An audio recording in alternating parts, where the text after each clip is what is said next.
Well. We are live once again, and my network is still a giant Charlie Foxtrot. But hey, Private SNAFU must be in town because situation normal, all effed up. Yeah. I don't know what happened. I still haven't got it figured out. I don't get it. I'm just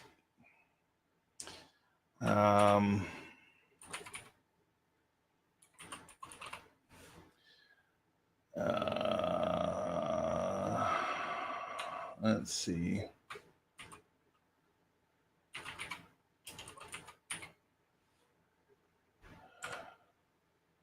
If I try this.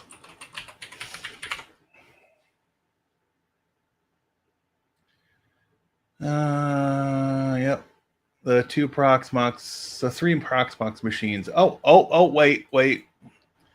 We could have a little bit of fun, I suppose.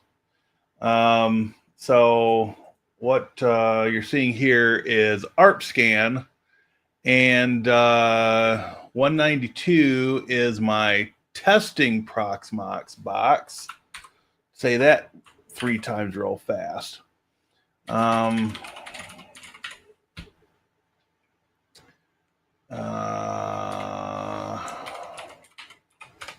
that. Aha.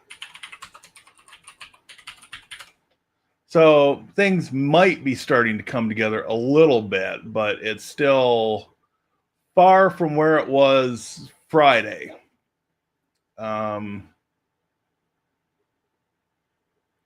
Let's see.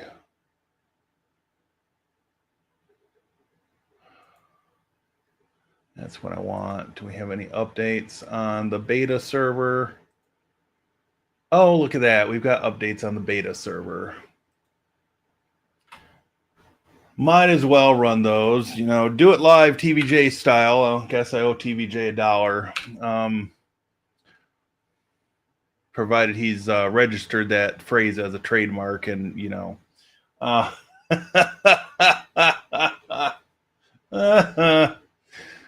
Well, all right. Well, let's see who we've got here tonight. Grish is first, of course. Richard is here. Welcome. Give us the backstory. What's going on? Okay, so the backstory. Over the weekend, one of my Proxmox servers just sort of dropped off the network. It's powered on. Nothing had changed with the network cables. It's sitting in the other room. I haven't even touched it.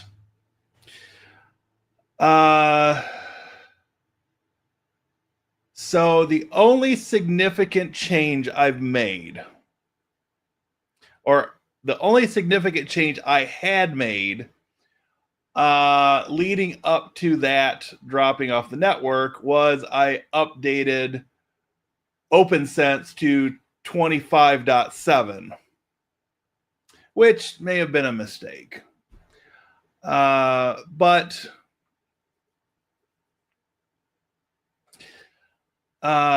so, you know, things were still operating relatively well after the OpenSense update, and I didn't think too much of it. I thought, oh, well, maybe there's a failing cable, or, you know, a mouse in the wall has eaten through the cable or something. I don't know.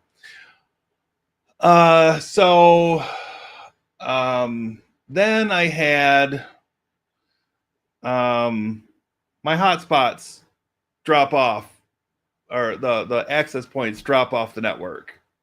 And it's like, okay, something really screwy is going on here. So I start unplugging cables and, you know, plugging things back in a little bit at a time, just to try to troubleshoot through the problem. And I started getting things to come back up. It's like, all right, I can work with it.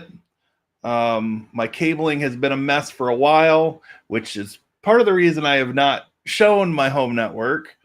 And so I thought, okay, well, I'm planning this cut over to Grandstream gear anyways. I just want to get things back up and running so that, I can do a clean shutdown on everything, and then I can start switching things over. I can double test cables and, hopefully get things back up and running, and I can start making some videos again, right? Well, the road to hell, Michigan is paved in good intentions and many, many potholes.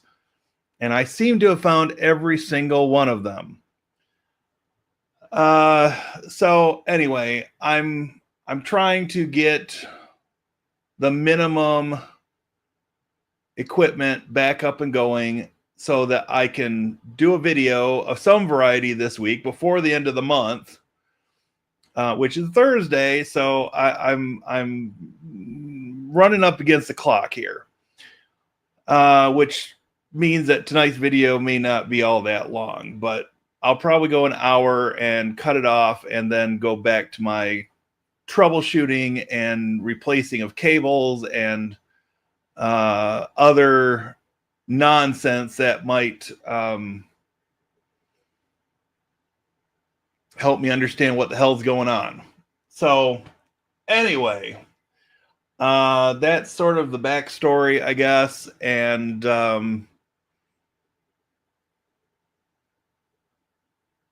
yeah, so I ran like a 25-foot cable between a switch and my Roku in the living room just so I could watch some YouTube on the big screen last night. Mind you, this is like a complete rat's nest of cables at this point, and it's just tear it all down and start all over again time, I'm afraid.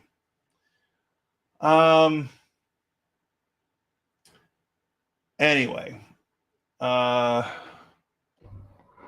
Josephus is in the house. All right. 8.7 meg earthquake, Hawaii under tsunami warning. Wow.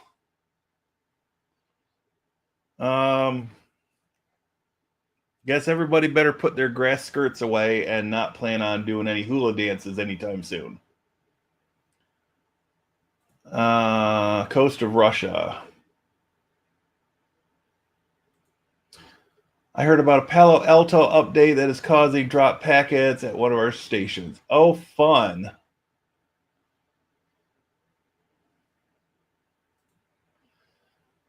Michigan's roads do suck, yes. So do many of Ohio's drivers, but I guess that's a matter of perspective. Not talking about you, Jay, but I'm just saying in general, what I have experienced driving through Ohio, some of the drivers, wow. Anyway. Did you Wireshark your network to see if something is flooding the network? I did not. I probably should have, especially with the recent release of a new version of Wireshark, but I've been meaning to tear some things apart anyways, and this just gave me an excuse to do it.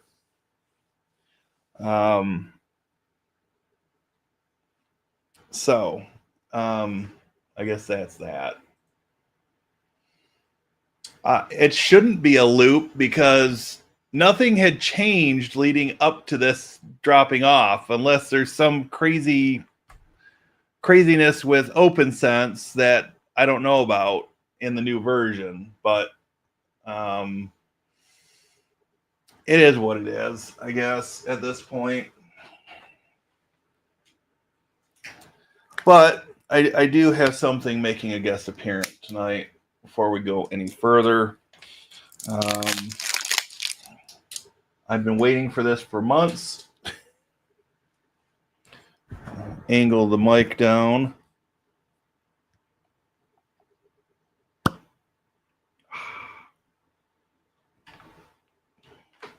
Yes, I do finally have my bottle of Whiskey in the Wild in my possession. This is the Plain Jane Whiskey in the Wild. Extracts of chocolate, vanilla, and blackberry. So we'll let this breathe for a few moments, and then we'll make a toast.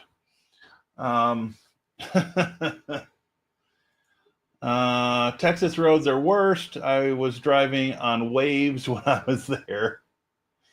Oh boy. They have clay and all the roads buckle with a constant expansion and contraction. Yep, I believe it.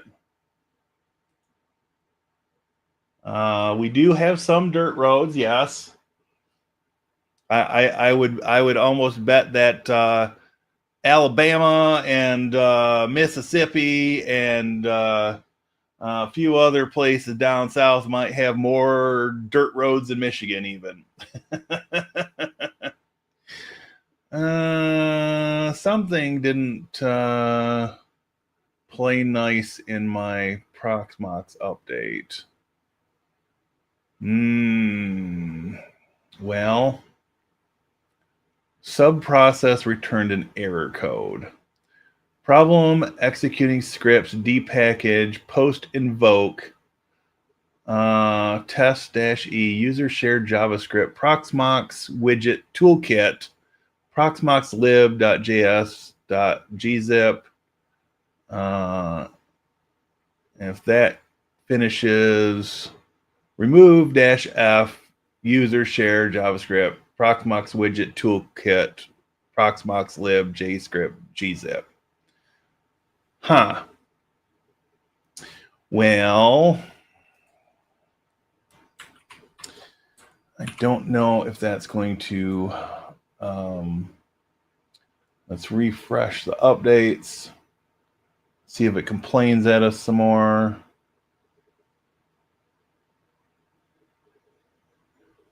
Came up with task okay. And more updates. Ooh, that's net data stuff. More. Suppose I should show what I'm looking at. There's rsync, libcap2, net data, and Python tools, HTTP server, Proxmox backup. Okay, I think those are relatively safe. Try this again. And then we'll restart it and cross our fingers, right? And yes, there are some crappy drivers in Ohio. I'm sure they can't compare to some of the crappy drivers I've witnessed driving through and around Chicago, though. Yeah. I can't stay, but we'll catch the rest tomorrow. All right. Thank you for stopping in, Jay. I knew you had company or something going on tonight, so appreciate you stopping in. Okay. So anyway, leading up to the stream tonight, I guess I can go full screen again. Leading up to the stream tonight, I decided, okay, well, I'm going to do some bypassing. I'm going to pull some cables. I'm going to, put the bare minimum cabling back in place, and hope for the best. And we'll It's still giving me a sub-process returned an error code. Okay, let's just reboot it and see what happens. Everybody cross your fingers now. Because either it'll come up fine or it's going to fly the big middle finger at me and I'm going to have to recover some data. But hey, let's live dangerously tonight. Why not? Yeah. All right, while we're waiting on this to restart, a toast to the one and only Prince of Darkness, gone too soon. And you know what he said? Wine is fine, but whiskey in the wild is quicker.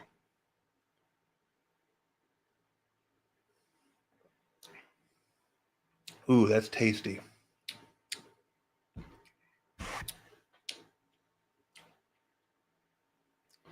Definitely tasting the vanilla in it. Definitely tasting the vanilla.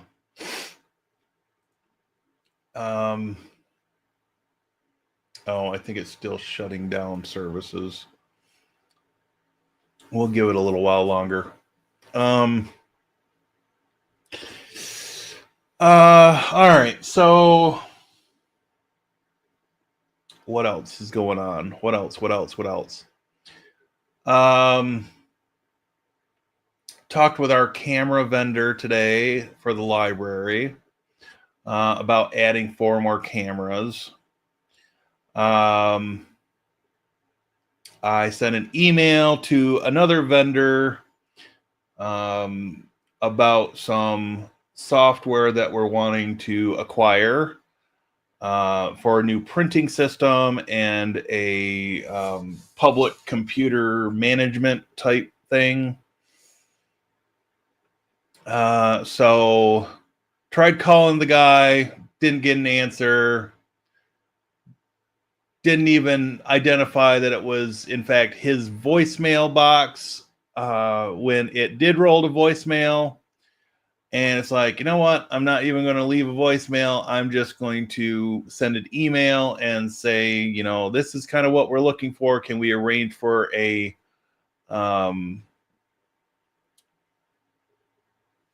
Zoom meeting or equivalent next week and talk details and potentially plan for a demo of some variety. Then I sent an email to the networking vendor that we use, basically saying, you know, we're pumping the brakes until we hear back from the architect because we are doing a facelift on the first floor of the library, which is going to involve basically a new circulation desk, new carpet throughout the building, and then the staff area is getting the bigger part of the update because it hasn't had an update ever, really, and it's just been kind of piecemeal thrown together. So, including not having, you know, even close to matching furniture. Right. Well, we seem to be coming back up. My unified controller container, it has relaunched, and other things are starting to come back up as well. So that means that this Proxmox node did in fact survive the updates. Excuse me. Okay, so let's see. Alonzo is here. Welcome, sir. Good to have you.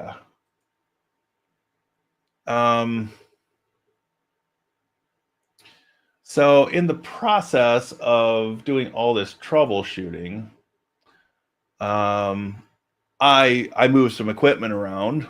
I had been testing a switch that was donated to the channel downstairs for a few things, and so I brought it back up here.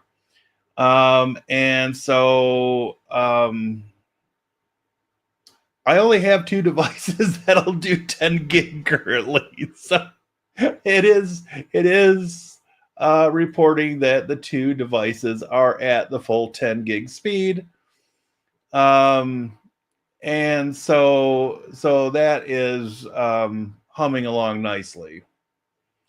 Got it updated to the final firmware that they released for this particular model. It is end of life, but it's the only 10 gig switch I've got. So at least for the near term, it's going to have at least a few devices on it. So anyway, that's humming along nicely, and yeah, allowed me to bypass a couple of other switches that I was starting to question a little bit, and make sure some things are in fact up and running. Okay, so while we're here, let's just that's 141. I don't know what that is. Oh, I know what that is. 227 is still down, and 228 is still down. So those are the 2 big Proxmox servers in that big super micro monstrosity that I've got. So I shall figure out what the issue is. I don't have to be to work until 1 o'clock tomorrow, so I may stay up late after the stream until I get my Proxmox restored. So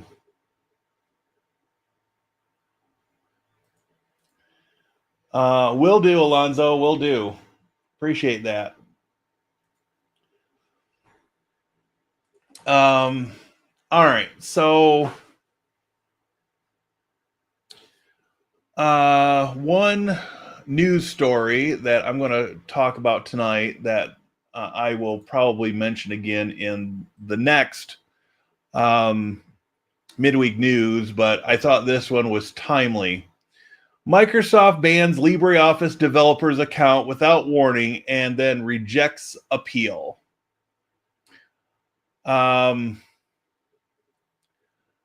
So basically, it's a pissing contest between LibreOffice and Microsoft. LibreOffice accused Microsoft of intentionally using complex file formats to lock users into Microsoft Office.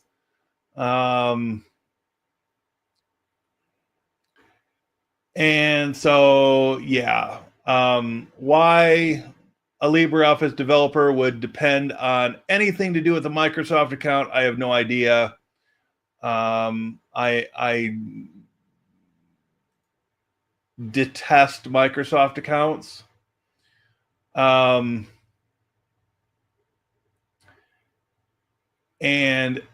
the minute that Microsoft does away with the workarounds for bypassing the requirement of a Microsoft account in Windows 11 Pro, will be the day that I delete every shred of Microsoft Windows on any of my computers. And that'll be that.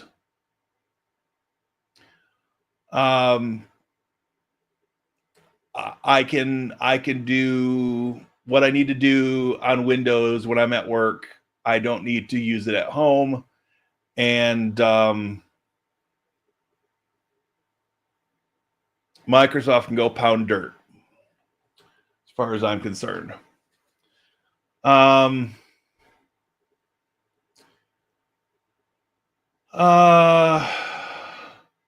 He decided to appeal, a process which later made him call Redmond miserably incompetent in IT. The automated system asked for his phone number, which he provided only to be greeted by a "try another method" error message.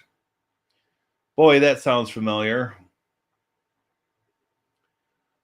The problem was that there was no other method offered. He then decided to reach out to Microsoft support directly.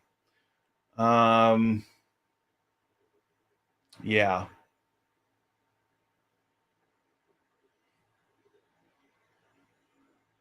You might ask, how is he supposed to sign in to contact support when his problem is that he can't sign in the first place? Wow. He eventually got to use his wife's account to file an appeal and finally received a message from support. Instructions asked him to go to the sign-in page, and when told the account is blocked, provided a phone number, something he'd already tried. Marked ticket as resolved without any real action, simply closed it. Yeah. I will never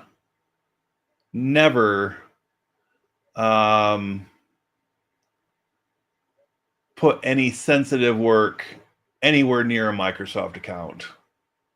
I don't trust them. I do not trust them. On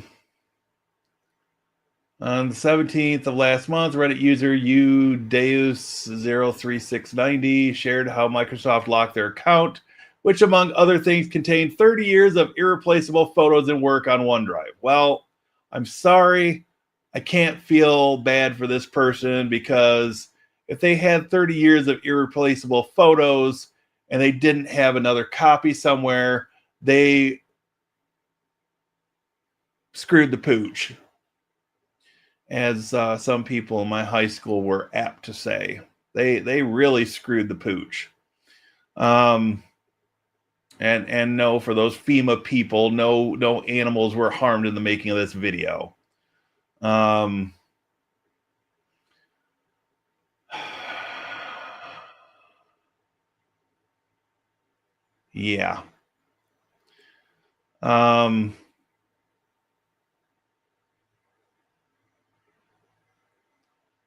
Yep. They're pushing their stupid edge everywhere, to the point Opera started pushing back with legislators, and apparently LibreOffice is a threat to Microsoft Office, so they just banned it.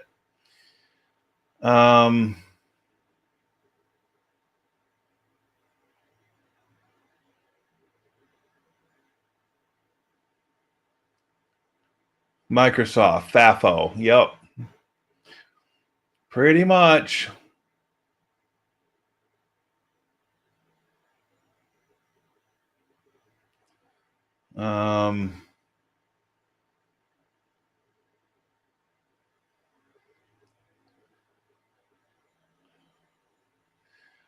So speaking of locked accounts, I had an older gentleman come into the library today. He came in yesterday to make an appointment with me. Thankfully, he actually made an appointment.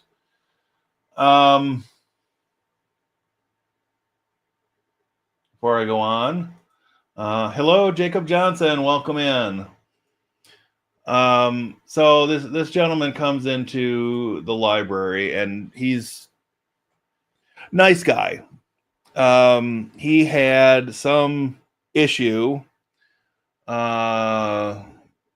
beginning of this year, maybe. Apparently Facebook revoked his account.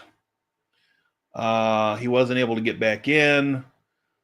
He came in earlier, like in the spring, May, June-ish, and we tried to create a new Facebook account, and they just put us in circles, right? So I'd been doing research on this for a while, and, I'd research it for a few days, and then I'd back burner it, and, just try not to burn out on the whole thing. And so finally, within the last few days, I don't know, end of last week, earlier this week, I don't remember which it was, but I finally found some information that said, once your Facebook account is revoked, that you should wait between 6 months and a year before you try to create a new account. preferably with a fresh email and a different phone number. So we're going to wait until after October 1st, which buys me a little bit more time to do some more research. I'm going to set him up with a Google Voice number, which hopefully will hit that requirement of, a different phone number. And we'll use a fresh email address, and hopefully between the two we can get him a new account set up. Now, I never saw anything, and apparently he claims he didn't either, but I personally have never seen any information from Facebook giving any reason why his account was revoked. He said that all he did was, basically visit Facebook Marketplace and, look for tools and things. I don't know. I was not there looking over his shoulder like Big Brother as he was doing this stuff, so I can't really say what he was doing. And so regardless, the long and short of it is that he no longer has access to his Facebook account, and he has been using his late wife's Facebook account for whatever good that is doing him.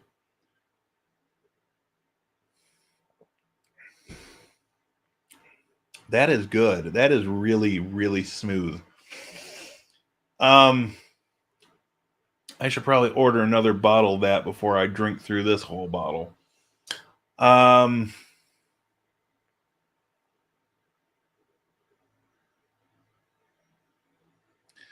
So, yeah, in any event, we're going to try again. I told him, I can't make any guarantees. I'm not the Facebook whisperer. But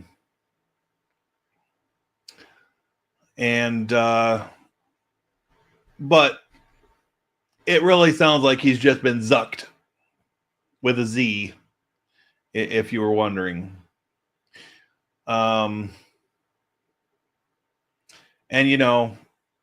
they could have at least taken him out to dinner first, right?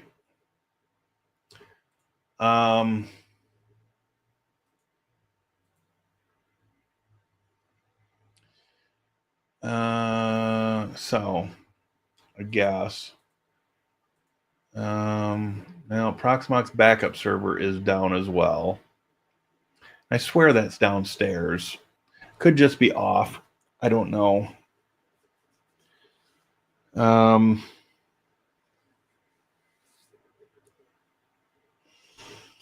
Yeah, I guess that's that. I guess there's not much else new to say or show with the bigger Proxmox machines being down. I'm a little limited on what I can do with the itty bitty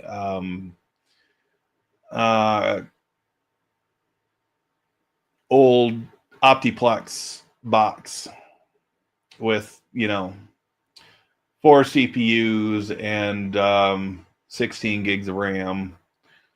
Now,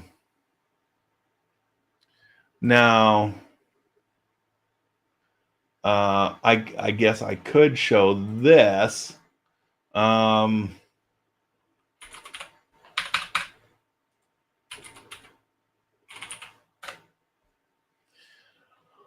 I discovered as I started turning things back on, I still had my little, I believe it's a little HP box. Maybe it's a Dell. I don't know. Anyway, it's one of the little 1 liter PCs that, is featured on that. What is it? Serve the Home with the tiny mini micro project. So I do still have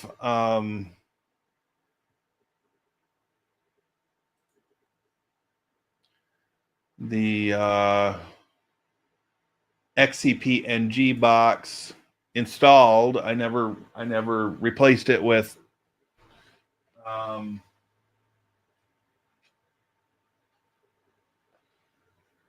Proxmox on that particular machine. That is an HP box. It actually looks like it's newer than this craptastic one I've got over here on my side. Oh well.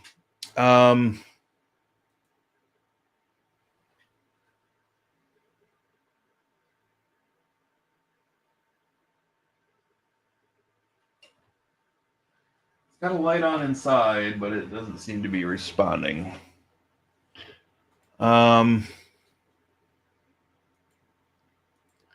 Maybe that's one of the funky things about XCPNG. What is that? 30.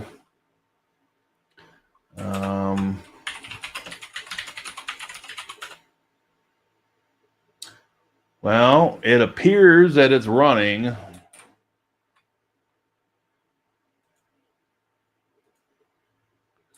What the hell is going on? Okay, so 30 is right here. It shows up as Hewlett Packard, right?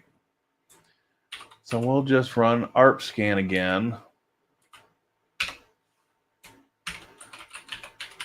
And see if it still comes up. And it does. There's 30. Maybe it's just taking its sweet time. I don't know.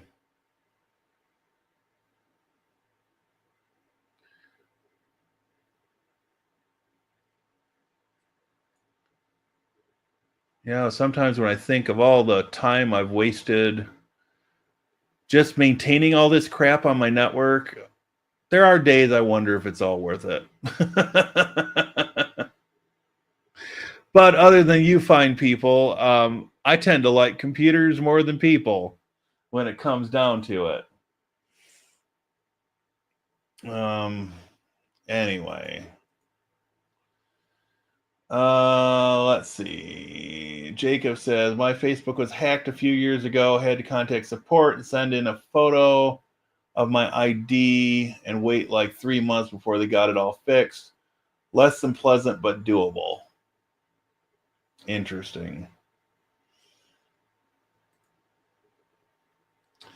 I'm not sure it's a ghost. It seems more like a gremlin to me.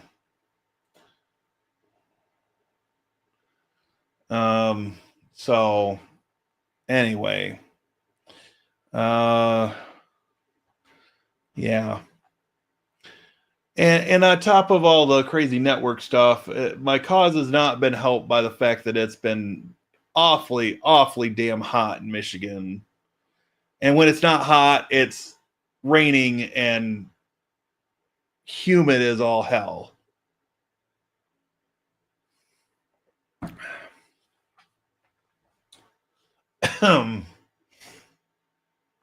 But hey,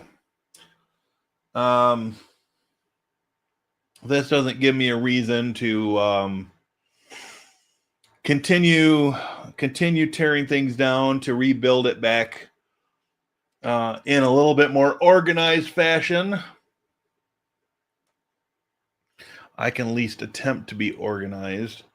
How long it'll last, I don't know. But you can see the mess of cables I've got over here. So if that gives you any idea what's going on right now.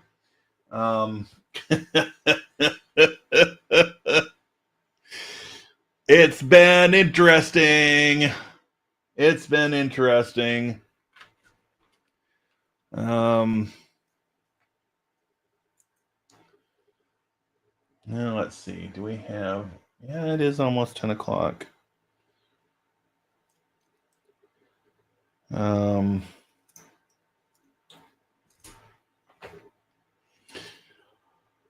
I don't know. What else?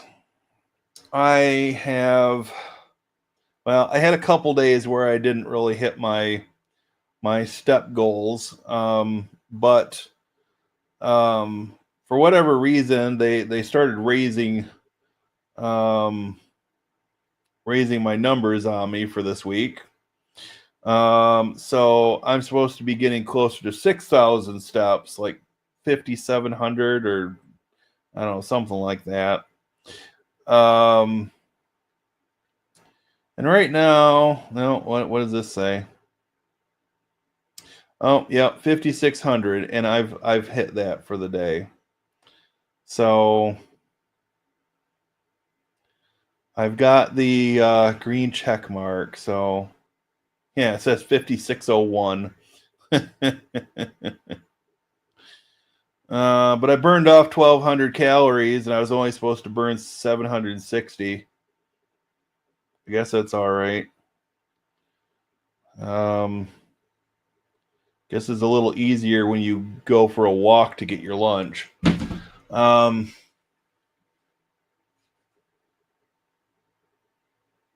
So, anyways,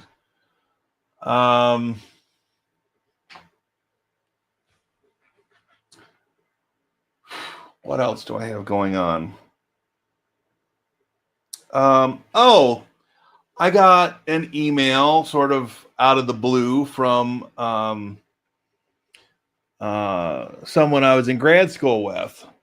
Never met the guy in person, but we worked on a couple of projects together, grad school projects. And he was just reaching out to see how things were going. And, he's, I probably shouldn't say what organization he works for. But anyways, he's trying to get back into doing more IT work and security related stuff. So, I told him, keep in touch. I said, I'm looking at doing certification in the fall as well. At least I'm going to be attempting to.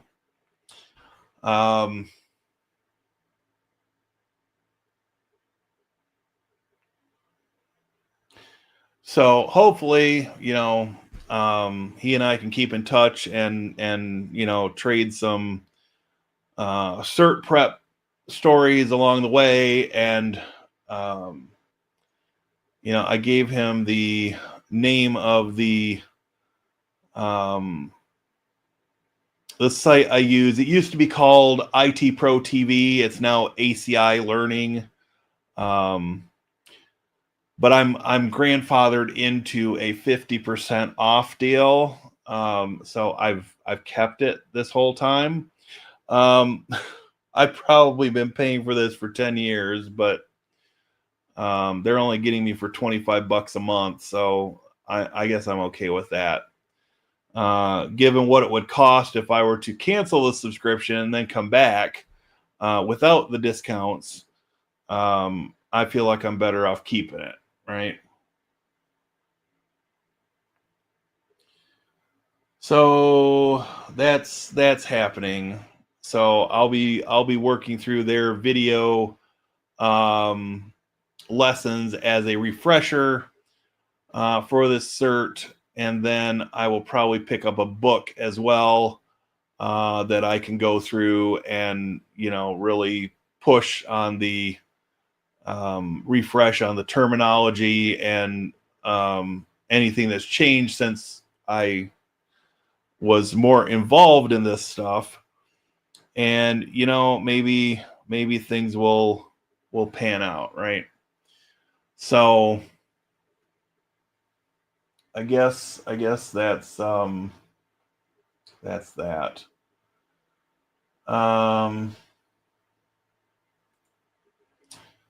You can contribute gear. We'll have to talk.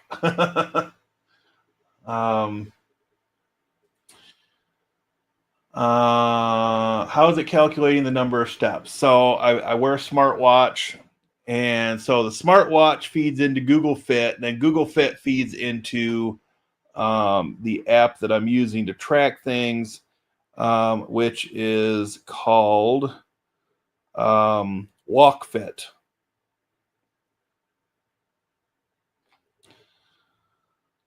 So,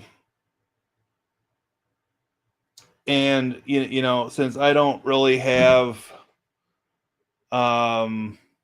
support around me to help keep me motivated to do this, using an app to make it into a game, it is the best I can. The best I've got at the moment. So,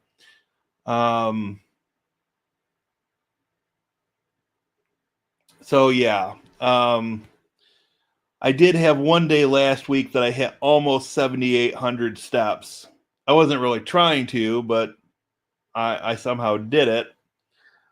And then I had a couple days that were rather lackluster, and today I've kind of rebounded. And you know, the night's young. I'll probably be moving equipment around into the wee hours of the morning because I don't have to be to work until 1 p.m. tomorrow. And then I'm going in for all of 3 hours to work a shift at the front desk of the library. So yay.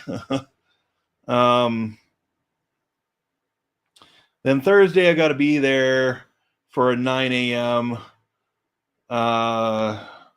Training for the new locker system that we had installed. And I'll be working Thursday from 9 a.m. to 7:15 p.m. And then I think Friday it's like 10:30 to 5:45. I don't know. They screw with our schedules when they, you know, want to gyp us out of overtime, right? So, anyways, oh,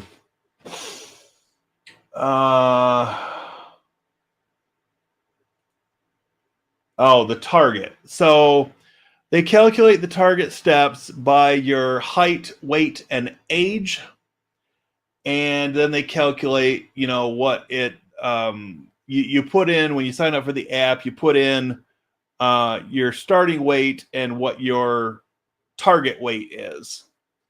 And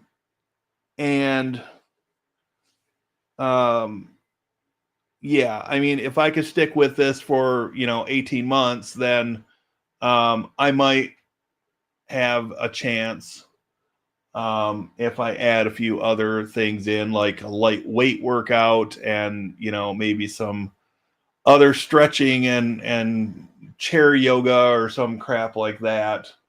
You know, I might be able to do some of this.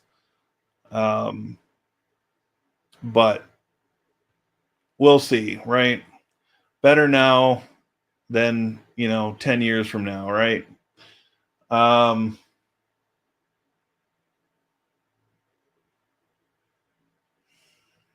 So yeah. Again, for anybody who might be seeing this in the future, your unsolicited medical advice is not welcome. You may be a doctor, but you're not my doctor. So bite your tongue and keep your medical advice to yourself. I know that I'm a big dude and I need to take off some weight, and that's the end of the discussion. If you're one of several people that talk with me privately, then I'm open to further discussion with those people. But if you're not in in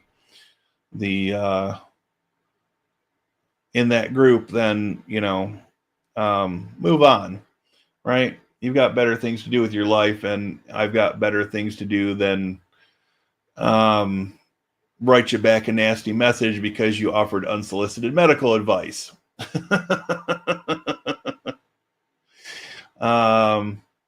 In the words of Homie D Clown, homie don't play dat.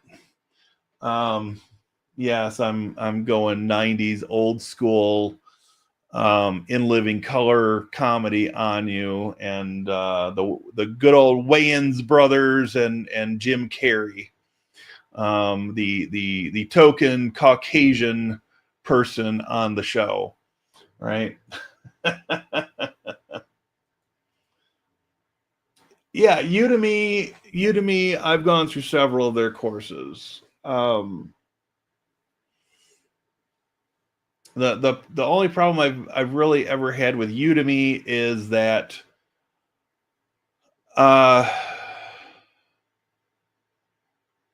sometimes the instructors have thick accents, and it slows down my progress because I can't watch their videos at 1.5 speed. So it is what it is. I know I'm just a dumb American that speaks only one language and has not traveled extensively. I have worked with consultants before, and it took a few weeks to develop an ear for their accent and the speed at which they talk. And, you know, depending on their place of origin, sometimes they talk faster or slower, and sometimes the accent is a little thicker or less thick.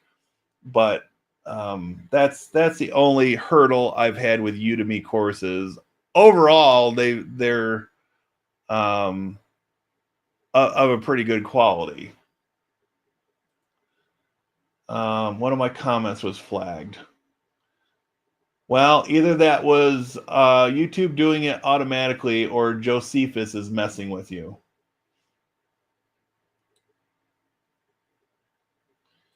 Tony is here. Welcome. If you're still here. If not, hi, Tony, and tomorrow. I guess we'll put it that way.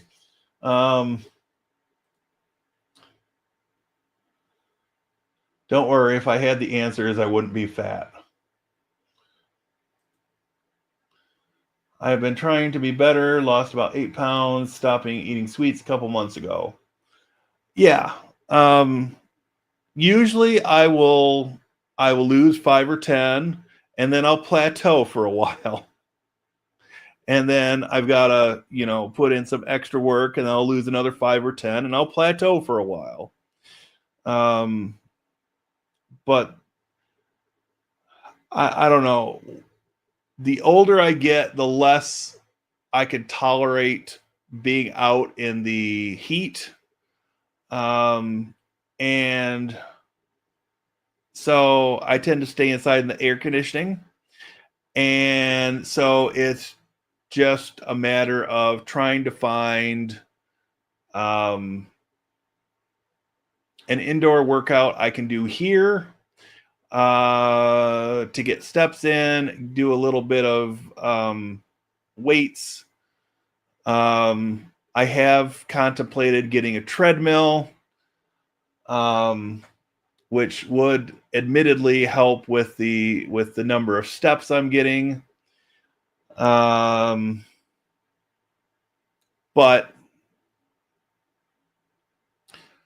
I had actually been pretty good for a while there. This was before the tornado took out the garage and a bunch of extra stuff was brought into the building, but I'd been pretty good about things when I could walk around in a circle on the first floor of the building. Now that that's no longer an option, and the setup of my studio precludes me of doing a loop around my apartment inside, I'm, you know, left trying to come up with other creative ways of hitting the number of steps that the app says I need to maintain and take off a few pounds. But you know, what Gabriel Iglesias would say, I'm not fat, I'm fluffy. So anyway,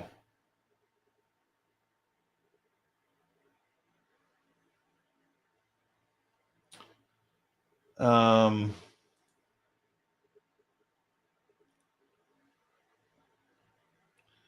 it's hard to lose. I was 518 pounds about 4 years ago. Opted for sleeve surgery. Now 316. Wow.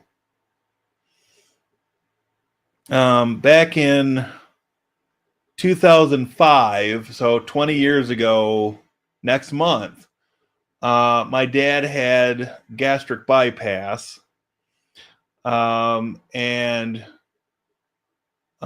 he lost. Shoot, I don't even remember the full number, but it was over 150 pounds. Um, the heaviest I've ever been was 399, and that was my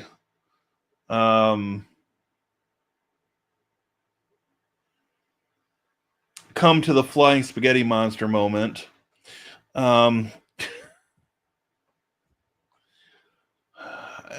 So I started doing some things, and reevaluating what I was eating and how I was eating and when I was eating, and from that point I took off about 20 pounds. um when I went up to um complete my bachelor's degree, when I went back to school at 30, I was at 280 pounds. And I'm about 100 pounds heavier than that, give or take 5. Um,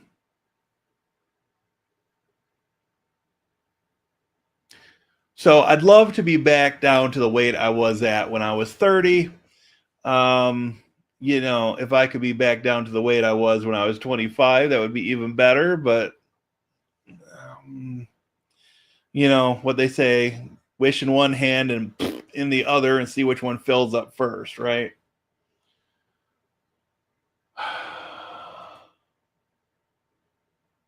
Yes, that is great that it worked, Richard. I'm happy for you there. Friends of ours went on Ozempic, saw them 6 months in, didn't recognize them. It's good, I guess. Not sure long-term effects. Well, we all got to die sometime, right? Um,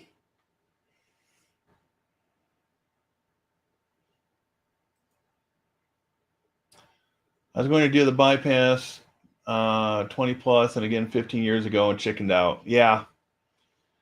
Um, my understanding is anymore they don't do the bypass so much. They do more of the sleeves and different things that seem to be as effective. But I'm really interested to see what some of these weight loss drugs can do. And it's just seeing a doctor that will say, "Hey, yeah, you're a big dude, and you've been a big dude, and you're over 50. It's time to be a less big dude." Um, um, anyways, you're a big guy, but you're also what, 6'2"? Right.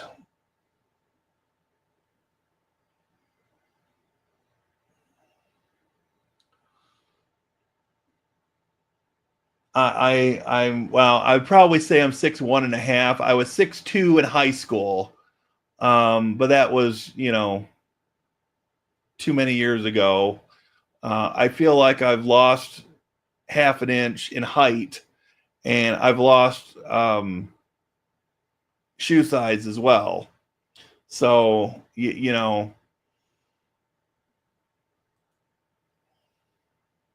every time I tried to lose weight, I always ended up gaining. At the high, hit 540. Wow. I'm glad you were able to take some of that off, Richard. Um,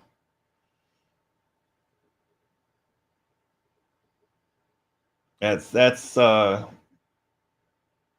amazing that you could take that much off. And keep going, man. Keep going. Found a great surgeon, made all the difference at 5'11". Okay.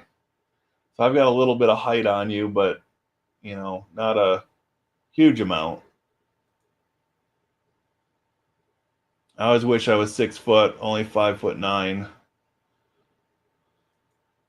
Well, I'd make you feel short, but if it's any consolation, TVJ makes me feel short. So I guess it's a hierarchy, right? I don't know. See what a little whiskey does to me. Not that the whiskey's helping my cause losing weight or anything, but this is the first whiskey I've had in months. Well, at least a month.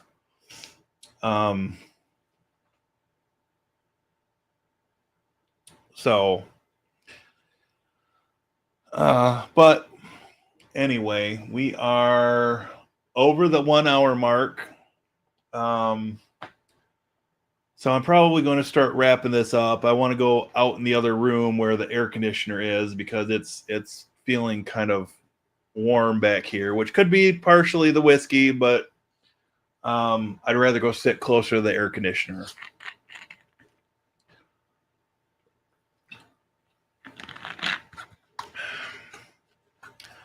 I have made one change I have made is I am trying to drink only water during the week.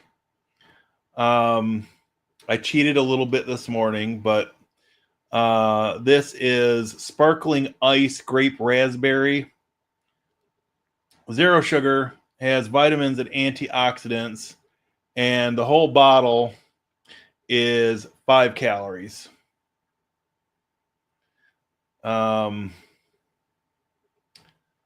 Zero fat, zero sodium, zero carbohydrates, zero protein. 15% daily vitamin E, 15% niacin, as well as B6, B12, and I'm not even going to try to pronounce that. Something acid that's 15%. And biotin or bio something. Anyways. I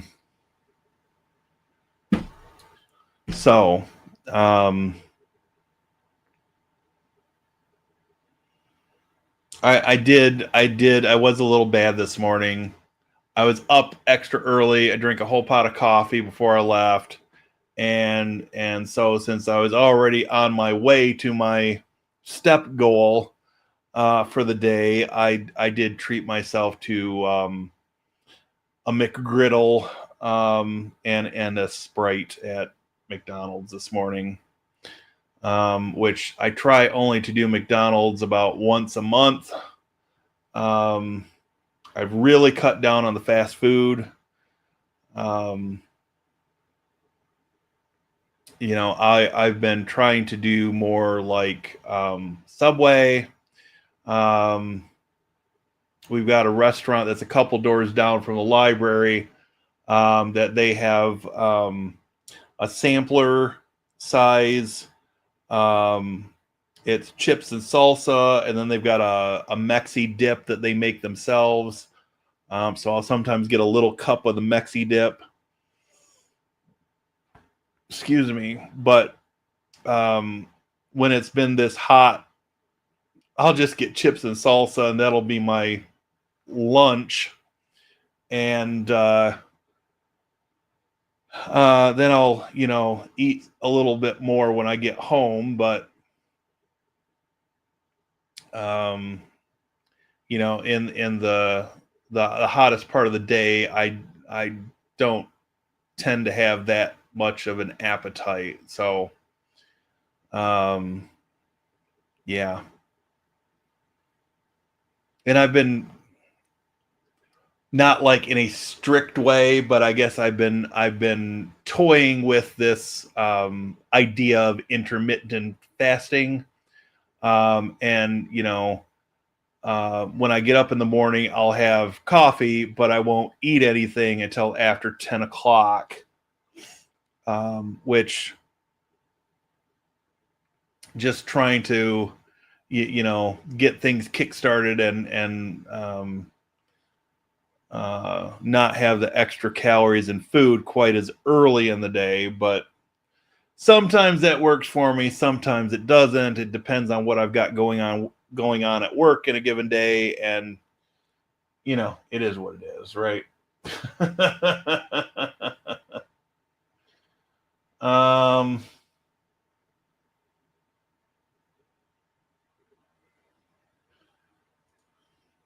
If we ever get together, I will look like an Oompa Loompa. Well, I guess if we put the two of you next to each other, TVJ would probably look like Andre the Giant then. Is that what you're trying to hint at? I don't think his hands are quite as big as Andre's were, but David, welcome in. Welcome in.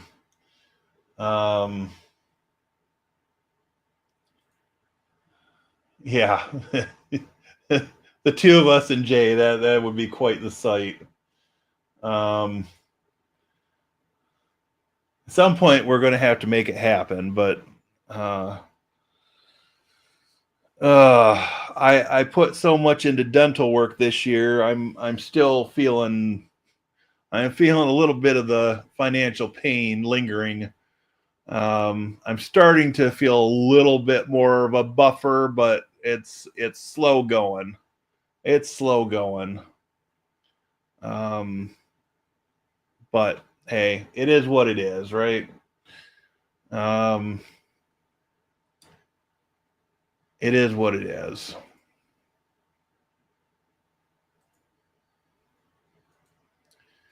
What else? What else? What else? Oh, this might be kind of interesting for some of you. Corsair has a liquid-cooled mini PC with AMD Strix Halo in it. 350 watt power supply, liquid cooling, support for up to 128 gigs of LPDDR5X 8000 memory, 2.5 gig Ethernet, Wi-Fi 6E, USB 4, starting at $1,600. And it looks like something I've seen like in an old Acer slimline, but a whole lot more powerful. Starting price for a model with an AMD Ryzen AI Max 385 processor, 64 gigs of RAM, 1 terabyte SSD. You can also pick up the AI Max Plus 395 model with 128 gigs of RAM for $2,000, or pay an extra $300 for 4 terabytes of storage. Sounds interesting, but if I'm going to pay that kind of money, I'd rather invest in a maxed out M4 or M5 Mac Mini. Just my preference. Because in all honesty, the only thing I need that kind of power for is video editing. And I'd rather do my editing on a Mac.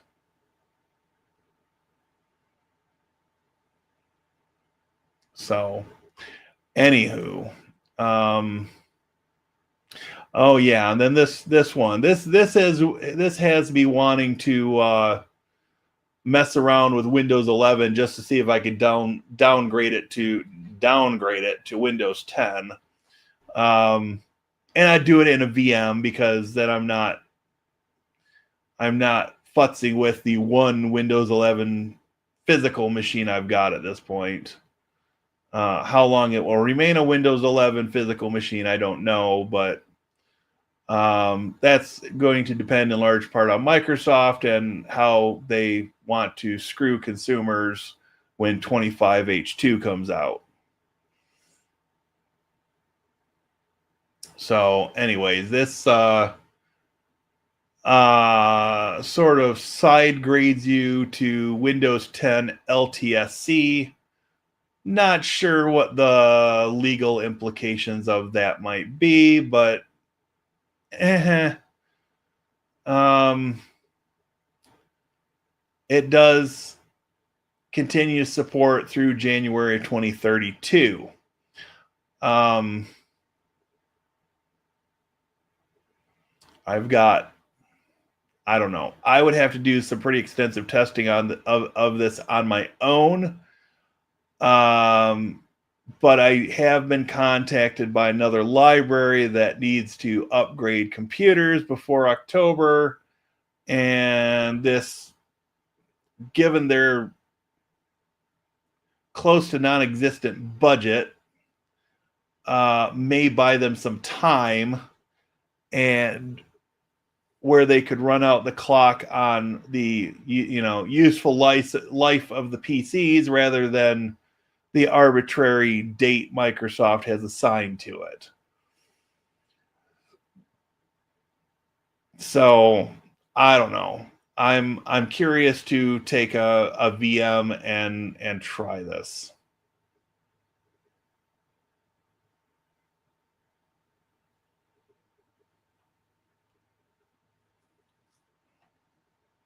But they know it's not designed for home use. Games on Steam will not work. Meant for businesses that have a system offline that they cannot upgrade. Yeah, I mean, I would take a full image backup with RescueZilla before I even attempted this, or in a VM, I would just take a snapshot, because then you can just roll back in a matter of minutes. But I do want to test that. And it appears that the Capitano antivirus developer abandons ship. So this was basically a wrapper around Clam AV. So it's not like they were building their own antivirus. They were building a front end for an antivirus. And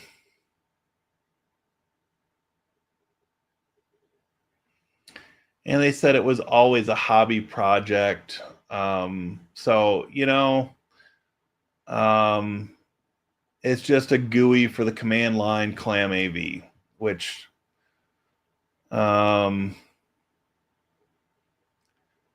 since Clam Tick is end of support, this was a possible solution for that. The app is being delisted from FlatHub and marked as end of life. So it's I think this would be an interesting time for a company like System 76 to step in, and maybe they rebrand it and ship it with Pop! OS when they finally get that out of alpha, but who knows? So there's that. It's projects come and projects go in the Linux world. That's just the way it is. It's always been that way in more than 25 years that I've been running Linux, and I don't see that changing realistically. So, but have you ever thought of using your knowledge of library tech and establishing a consultancy business just for libraries? Yes. Yes, I have.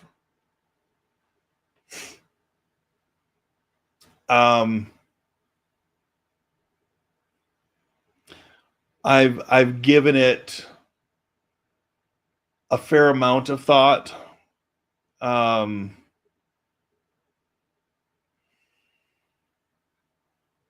Because honestly, with something like Action One, I can make, sub, um, I don't know, basically it would be the equivalent of like departments or entities within Action One, so that like my home lab machines are separate and independent from, library X or library Y. And I can still go in and see their machines, make sure the security patching is being done, which it's scary for me to think and to admit how many hours I put into updating the computers at the library I work for when I took over the job, because there was nothing in place to automate that at all when I took the job.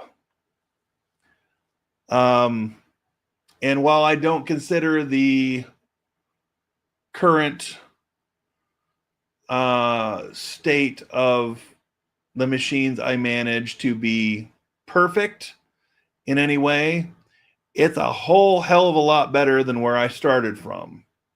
So, it's just one of those. The Japanese call it kaizen, meaning continual improvement, right? Something that came out of the I don't know, Toyota or Honda or one of the Japanese automakers, right? And it's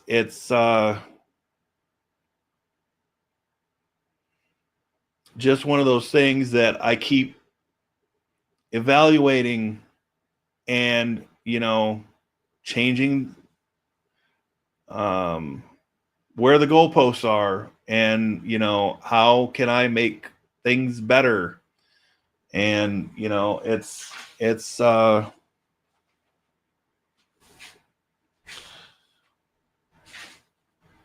I think if I were to establish a consultancy for libraries, I think it would be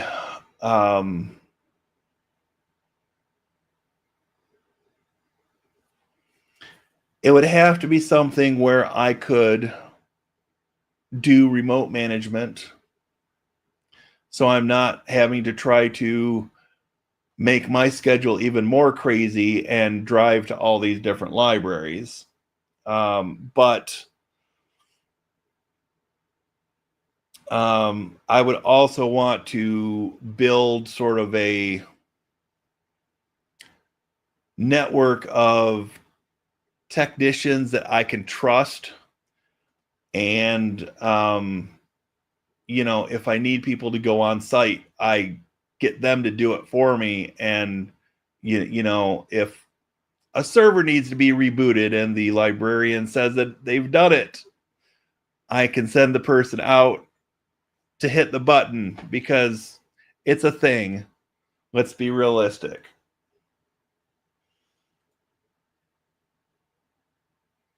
Yes, many libraries, especially small ones, do not have an IT person.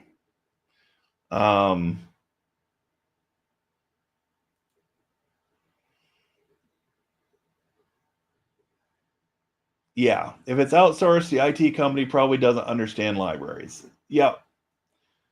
So that is something that, as the weather starts to cool and it's less of an issue to be in the car and take some road trips. I have in the past started compiling a list of small libraries um, around the area. And when I had sat and given this very idea thought before, it was like, okay, well, can I start in the Tri-County area? And then if this proves to be a lucrative, viable thing, right? Then start expanding out past that.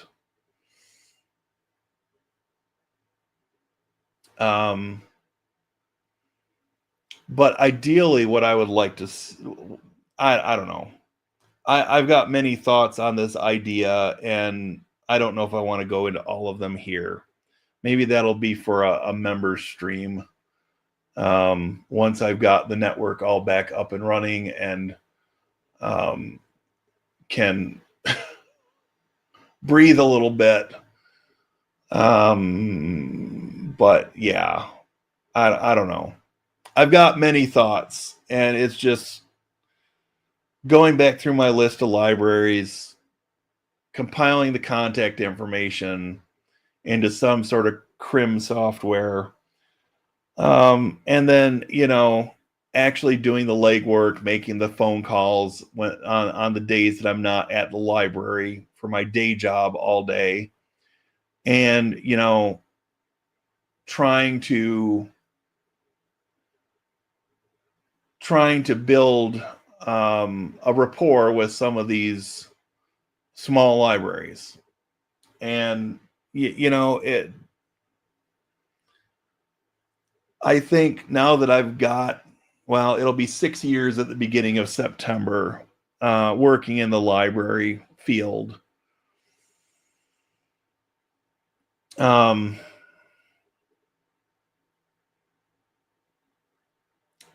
I think I've put in enough time that I can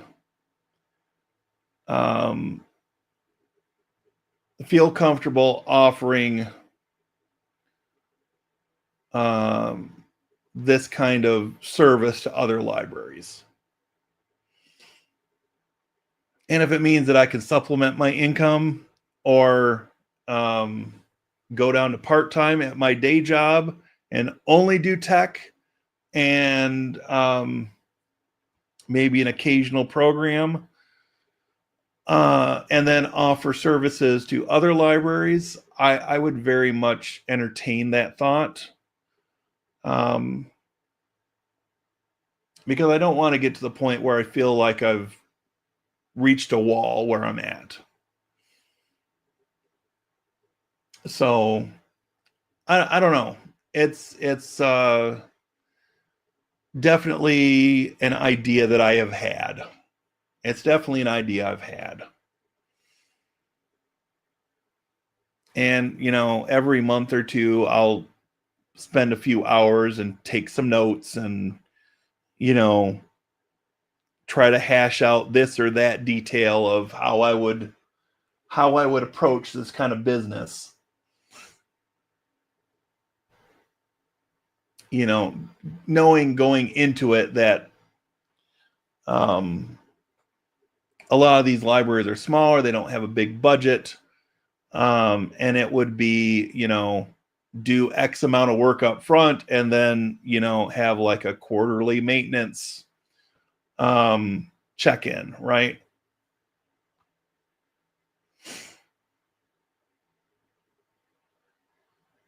So I don't know. But yes, I have given it thought, and I probably said more than I should have tonight, but yeah, I don't know. It's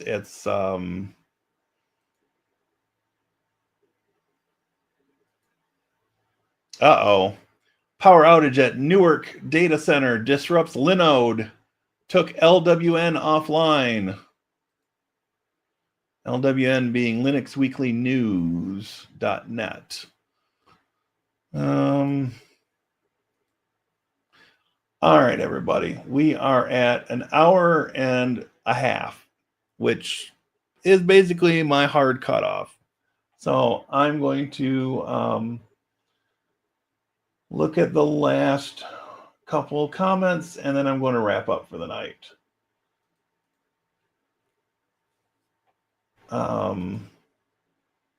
Riches are in the niches, as they say. Yes. I have a super small library nearby. Wonder who they use. Yeah. Yeah. Have a good night, Richard and Alonzo and everybody else. And before you go, if you could do me a solid and provided I can get this up here, like the video. Not sure how entertaining I've been tonight, but I appreciate the 6 or 7 people that have stuck around this long. I think we hit 9 at one point. And I suppose I should take that back off. Overlay, turn off. Thank you. All right.